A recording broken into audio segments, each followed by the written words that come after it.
Today, I want to take you through the step-by-step process of transforming that first groove into that second groove using embellishments. And when I'm talking about embellishments, I'm talking about the things that you can add on to a groove that aren't core elements and aren't necessarily fills, but kind of something in between, the little extra spice, the little extra bits of texture that you can add to whatever your core groove is to make it more interesting or unique to you. Now, believe it or not, I consider that first and second groove to be fundamentally the same, the only difference being the embellishments I added. So again, like I said, I want to take you through step by step and show you each one of the little bits that I've added to make that groove sound so different.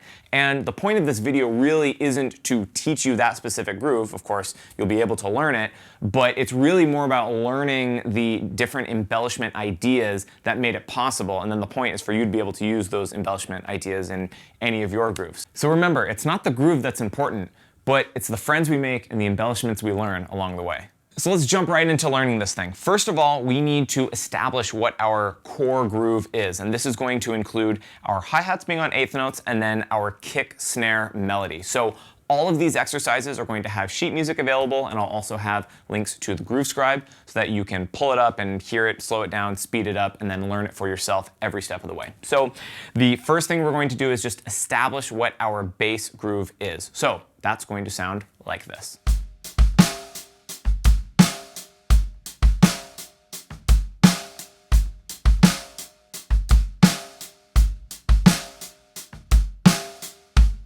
So that groove has no embellishments added. That is our starting place. But the first piece of texture we are going to add on is ghost notes. So ghost notes, as most of you know, are very, very light notes that are meant to be felt, not heard, hence the name ghost notes. We are going to be putting some ghost notes on the snare. We're going to sprinkle them onto the E of 1, the and of 2, and then the of 4. And with those ghost notes added, our groove is now going to sound like this.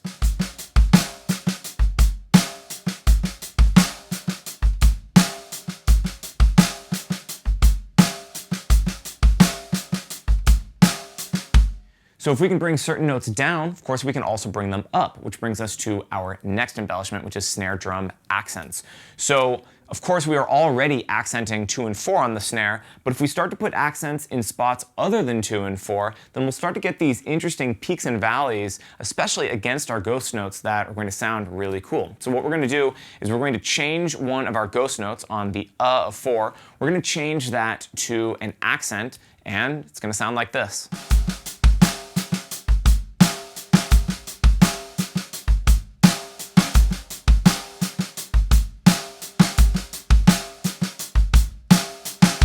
Now bear in mind, of course, that you could accent anywhere you want. You could change any note into an accent, or you could just add an accent wherever you want. It's going to give you a completely different vibe, and that's up to you. That's kind of the whole point of this thing.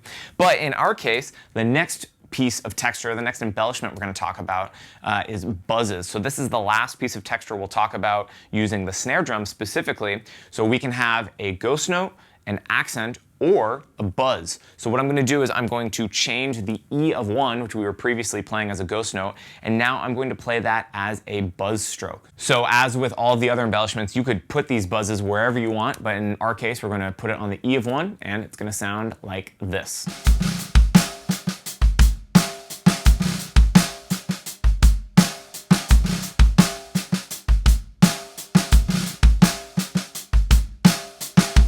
So this is already starting to sound significantly different than the original groove, but we've only messed with the embellishments on the snare. So now we're going to move to the hi-hat and see what we can do here to make it sound a little bit more interesting. And the first thing we're going to do is we're just going to add extra hi-hat notes. We've been playing on eighth notes this entire time, and there are many different places and many different ways you could add little 32nd note bits, or you could add 16th notes or triplets or whatever you want. A lot of people will add hi-hat notes by kind of playing under with their left hand, bring the left hand up to play some notes under the hi-hat, which is totally valid. What we're going to do here is we're going to just keep the right hand on the hi-hat. We're going to add hi-hat notes so that instead of playing 1 and 2 and 3 and 4 and, we're going to play 1 and a 2 and 3 and a 4 and 1 and a 2 and 3 and a 4. So this takes a little bit of extra coordination, and it is a subtle change, but I think you'll hear that it does add yet another layer of texture to make this groove sound a little bit more interesting. So here's what that's going to sound like.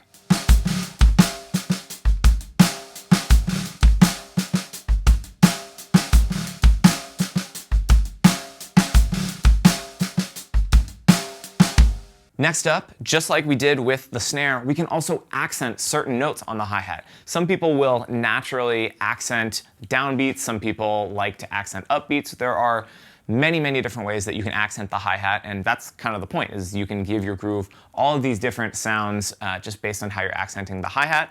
What we're going to do is we are specifically going to accent the and of 2 and 3, right? And 3. Yeah, so now our hi-hat pattern is going to sound like da da da da da da da da da da da da da da da da da da. Rather than singing it, let me just let you hear it. So here's what that's going to sound like.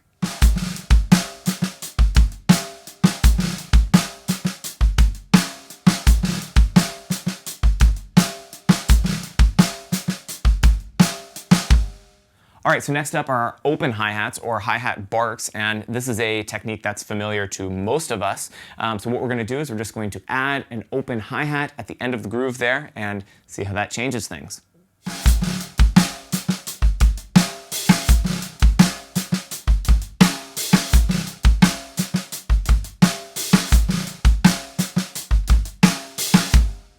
All right, so we have nearly reached the end, and we have significantly changed that original groove, yet without actually breaking down the core of what made it what it was. So if you had been playing that original groove to a bass line or some musical phrase, you actually would still fit in with it perfectly, even with all of these embellishments. And that's kind of the point, is you can keep the core of the groove the same, but just add some extra bits of texture that you may enjoy.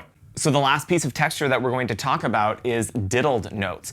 And all we're going to do here is we're going to pick specific hi-hat or snare notes, can be either one, and we're just going to squeeze 2 notes in the space of 1. So in this case, because we're dealing in 16th notes, we're going to squeeze 32nd notes into that 16th note spot. Now, the groove just prior to this was so dense that I actually had to take out a few pieces. I couldn't find any places to add diddled notes while keeping everything else intact. So we have a slightly different modified groove here. But what we've done is we've added diddles to 1 and the E, so those are 32nd notes being added in. And I've also changed that ghost note that was on the of 2 into a diddle. So with all of that, here's what this groove is going to sound like.